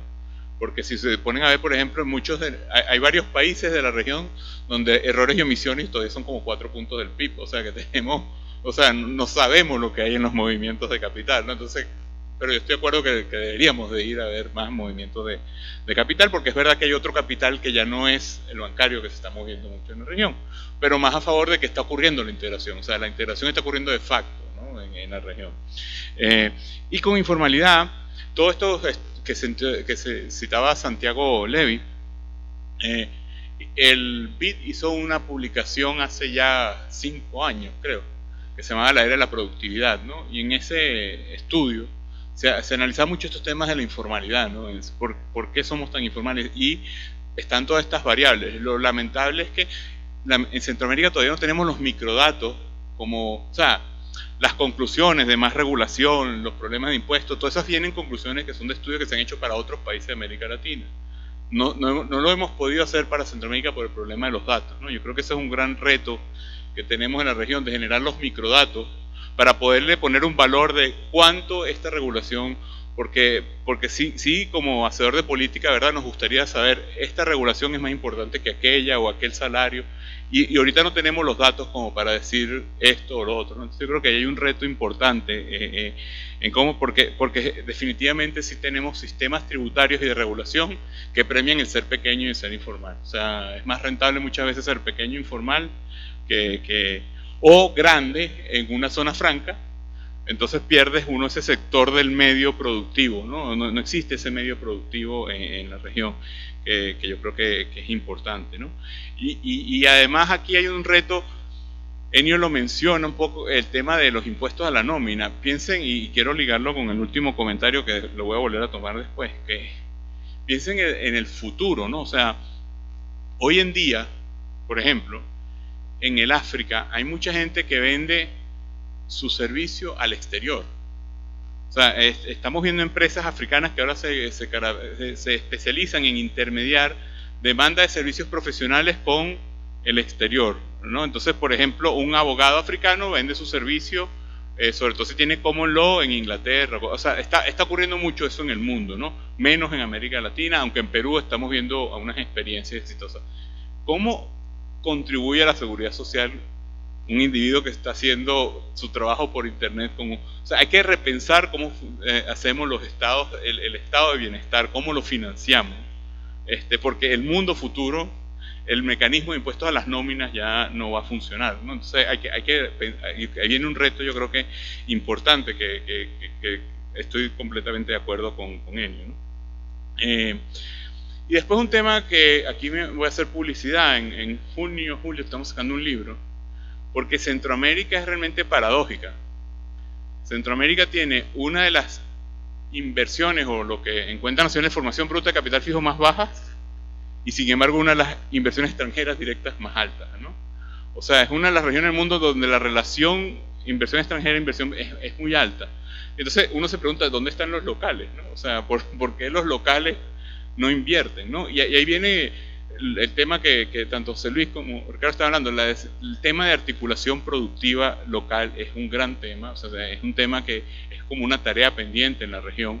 De hecho, nosotros vimos todas las agencias de promoción de inversión en la región, y salvo el programa de Costa Rica Provee que tienen ustedes, en el resto de la región no hay ningún mecanismo de tratar de linkear el que está invirtiendo con el productor local para generar esas cadenas. Entonces tenemos un déficit grande de generar la actividad económica local, doméstica, ¿no? En la región, y ese es un reto. Y fíjense que nosotros en ese estudio, no los voy a aburrir, primero vimos en general dónde fallaba Centroamérica para la inversión en general, y después bajamos a la diferencia entre locales y extranjeros, usando las encuestas.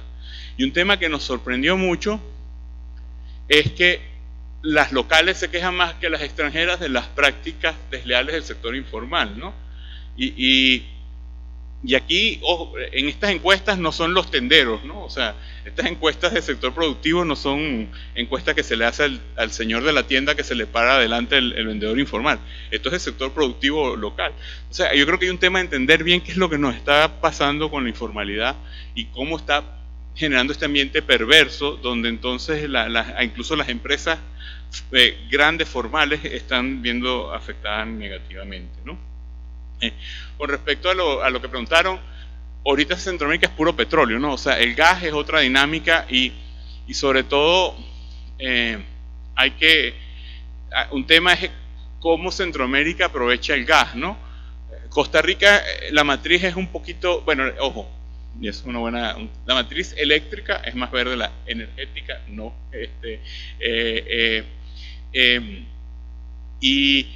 Y un tema que hay que pensar es el gas como una transición hacia energías más limpias, ¿no? Y eso todavía no está necesariamente metido en la cabeza de los hacedores de política, y sí se están dando oportunidades importantes. O sea, el ejemplo que les dije de AES es cierto. AES está montando una planta gigante en Panamá que va a ser de gasificar, de tomar líquido infectado y regasificar, que podría servir a través del CIEPAC para vender energía en la región, por ejemplo. Lo mismo está ocurriendo. El Salvador licitó una planta en Acajutla, y después está el famoso gasoducto que podría venir desde México, ¿no? Entonces hay oportunidades que el gas entre en la matriz energética centroamericana como una transición hacia energías más limpias. Pero lo cierto es que hoy en día la matriz, aunque eléctrica es bastante limpia, en la energética es menos limpia, ¿no? Y ahí creo que todos estos temas, o sea, tienen que ir de la mano. O sea, esto, lo que andaban hablando, el vehículo eléctrico, todo esto tiene que pasar al mismo tiempo. O sea, se tenía que mover. Eso nos va a ayudar en los choques externos. O sea, tiene ventajas macro y ventajas ambientales. Entonces, ese es definitivamente un objetivo que hay que hacer.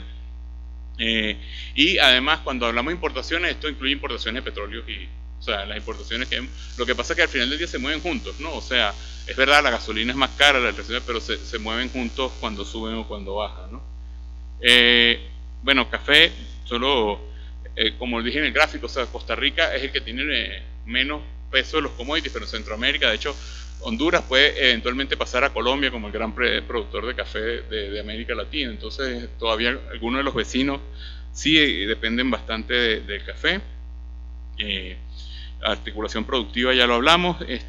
Y finalmente yo estoy de acuerdo. O sea, hay que pensar en una educación para las habilidades del futuro. O sea, es formar a los jóvenes para las cosas. Por eso que hablamos del sistema dual. O sea, ya muchas empresas, si ustedes ven en los Estados Unidos, no aquí, pero yo creo que uno podría empezar porque son empresas que están aquí. O sea, cuando uno ve a Amazon, por ejemplo, Amazon ahora está yendo a las escuelas en los Estados Unidos, ¿no? Y ofrece internship, o sea, para que esos muchachos empiecen ya a entender cómo se usa. Entonces, ese es el tipo de alianzas que hay que empezar a ver para ofrecer una educación que sea de las habilidades del futuro. Porque estamos claros que hay muchas cosas que hacemos hoy que en el futuro lo van a hacer unas máquinas, ¿no? Entonces hay que empezar a pensar un poco en cuáles son las habilidades del futuro y cómo tratamos de hacer esta sinergia con el sector privado para formar a los muchachos en esas habilidades. Entonces, en eso estamos 100% de acuerdo. Si a alguien no le respondí, le prometo que lo hago después, pero no sé si qué más preguntas, no sé cómo estamos en ello.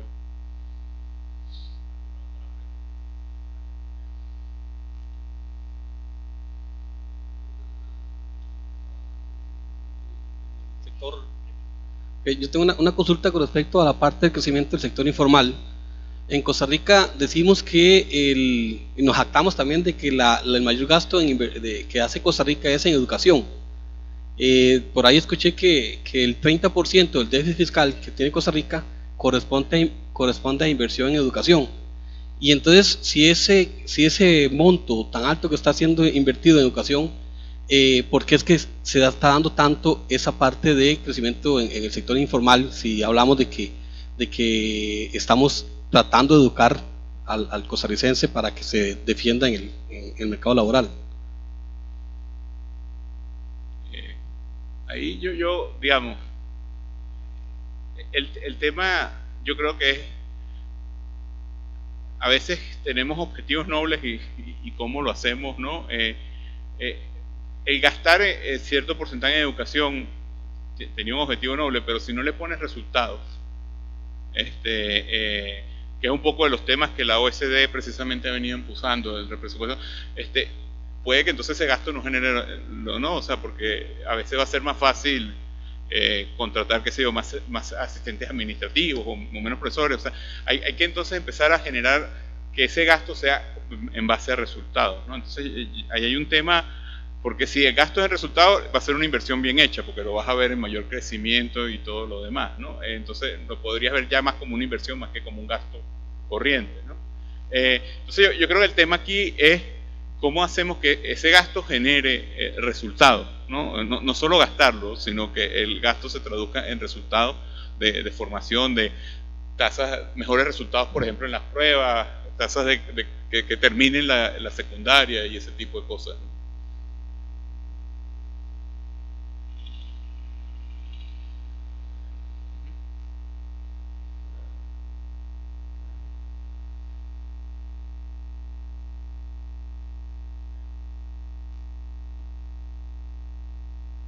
Bueno, muchísimas gracias a Osmel por su presentación y por toda la conversación que hemos tenido en esta tarde. Muchísimas gracias a Enio y José Luis por sus comentarios iniciales. y a todos ustedes por su participación, sus sugerencias, sus preguntas. Creo que quedan muchos temas en el ambiente y no pretendería a estas alturas hacer un resumen, solo tal vez compartir un poco la sensación que me queda después de esta discusión. En primer lugar, yo creo que si es que vemos una de las recomendaciones que Osmel ha hecho énfasis, que es en esta coyuntura vamos a priorizar la constitución de buffers. Creo que ahí revela la encrucijada o la paradoja de lo que significa hacer política contracíclica en América Latina. Eso trae consigo una dinámica, si ustedes quieren, de inconsistencia en el tiempo. Creo que José Luis lo puso muy claro. Cuando llegaron las vacas flacas en el 2009, creo que todos éramos fanáticos en hacer política anticíclica. En este momento es el momento de gastar, endeudarnos, vamos a ir contra el ciclo. Llegó 2014, las vacas gordas empezaron a venir y nadie, estoy hablando nadie, sector público y sector privado, le gusta hacer la política anticíclica ahí porque eso habría significado ahorrar más del que se gasta, comenzar a pagar deuda, no endeudarse, sino reducir ese endeudamiento. En el sector financiero, temas parecidos. Entonces, creo que estamos enfrentando una situación muy particular porque Osmel nos propone tener esos buffers en esta coyuntura que tenemos un par de años más de vacas flacas y prepararnos para lo que viene. Y seamos claros, cuando hablamos de buffers, estamos hablando buffers en el sector fiscal, en el sector monetario y en el sector externo. Entonces, quisiéramos ver, por ejemplo, cuáles son las condiciones iniciales para hacer esos buffers, y son extremadamente complicados porque las condiciones iniciales ahora son mucho más complicadas. Estamos con un déficit creciente, una deuda que no solo está llegando, dependiendo cómo lo midan, inclusive sobre el 60% del PIB en lo fiscal, sino también que ha crecido de una manera muy rápida. Entonces, pedir ahora en este momento buffers es una situación muy complicada. Habría sido lindo hace un par de años que teníamos no solo inflación baja, sino hasta devaluación, comenzar a una acumulación de reservas externas más rápidas, probablemente dejarle un poquito más correr al tipo de cambio nominal, no defenderlo y tener ahora una gran cantidad de reservas externas que sean el buffer actual. Pero claro, cuando vemos la historia y la política pública por el retrovisor es mucho más fácil. Igual en el sector financiero, hacer provisiones contracíclicas. Habría sido interesante para ver lo que se nos viene con el deterioro de la calidad de cartera. Pero claro, ahora al cambio estamos en una situación de estamos enfrentando ya un deterioro en todo lo que son los indicadores en el sistema financiero. Entonces, ahora si comenzamos a lanzar esos buffers, va a lucir hasta procíclico. Así que Osmel nos pone un desafío muy serio en cuanto a la propuesta de privilegiar buffers en esta coyuntura, pero además que entran con una interesantísima confrontación con otra de las recomendaciones, que es promovamos el crecimiento. Yo lo que les propongo es tratar de desenvolver esa encrucijada y tratar de ver por dónde sacamos el hilo de la madeja, porque claro, todas las políticas de buffers más bien tenderían a reducir el crecimiento, ¿no? Son políticas, si ustedes quieren reducir el gasto, pues aparentemente vamos a tener menos crecimiento inclusive de lo que las condiciones externas podrían predecir. Y eso es inevitable. Yo creo que en la próxima administración se va a enfrentar a hacer buffers deliberada o no obligatoriamente, porque no hay otra alternativa dadas esas condiciones iniciales. Pero si tenemos entonces un sector público con todas estas restricciones, creo que el crecimiento va a venir dado por el sector privado. Y creo que lo que tanto Enio como Luis nos han propuesto, creo que nos han dado algunas pistas de qué es lo que realmente podríamos conciliar. El tema de constituir los buffers con el tema de promover el crecimiento. Y yo creo que es trabajar mucho más con esa articulación productiva, facilitar negocios. Yo creo que obviamente eso yo creo que es tan bueno como la sopita caliente. Pero yo creo que hay que ser mucho más efectivo en cuanto, en vez de políticas más bien amplias de perdigonazos, de ser mucho más efectivo en esas políticas de desarrollo productivo y articulación, de tal manera de, sí, conseguir una mayor diversificación de mercados. Me parece que eso es excelente, realmente va en la línea de tener un sector externo más sólido, más robusto y al mismo tiempo crear oportunidades en el sector privado, pero per se no vamos a conseguir la preocupación central de el apellido de este crecimiento, ¿no? Un crecimiento inclusivo. Y yo creo que ese va a ser uno de los retos. Y un último comentario es con respecto a la observación tan provocadora que hizo Enio con respecto a la fractura social que estamos viendo en Costa Rica y que lo habíamos visto ya en otros países, pero es de alguna manera novedad aquí. Pero lo hemos visto durante la última década, sorpresas de los outsiders en país tras país en América Latina. Pero creo que aquí se ha hecho evidente como una falta de fe en el contrato social vigente. Creo que antes la clase media, que era una envidia, yo soy ecuatoriano y veía a Costa Rica con envidia, su clase media pujante, ilustrada, con acceso a salud, educación y cultura. Y esa era la base del contrato social.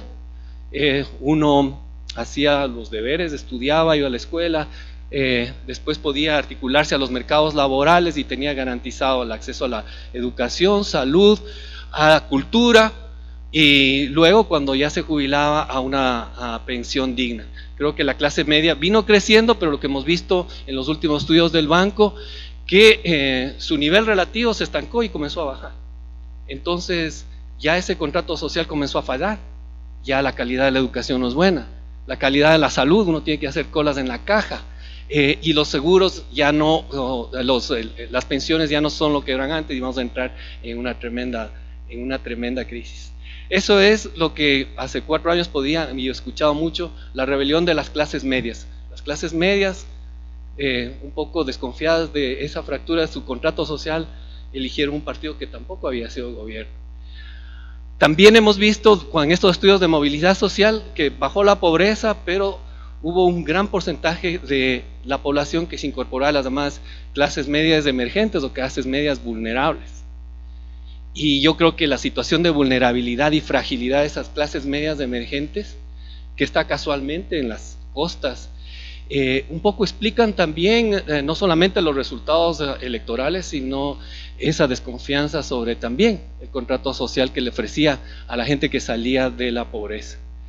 Creo que obviamente las respuestas y la política pública para enfrentar esos dilemas no son fáciles, no hay bala de plata para resolverlo, pero creo que ha sido muy clave hacer esta reflexión, porque esta tiene que ser una visión multisectoral, multidimensional, que incluye definitivamente también voz y participación política. Yo creo que también descentralización, una política activa de descentralización que vaya a la mano de todo lo que hemos hablado aquí de crecimiento más inclusivo.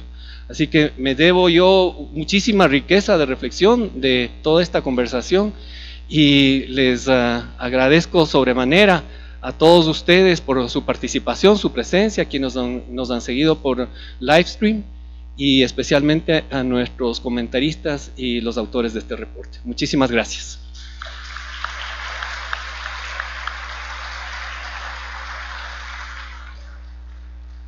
Y por favor les invitamos a un coffee break, donde podemos incluso seguir la conversación informal. Gracias. Gracias.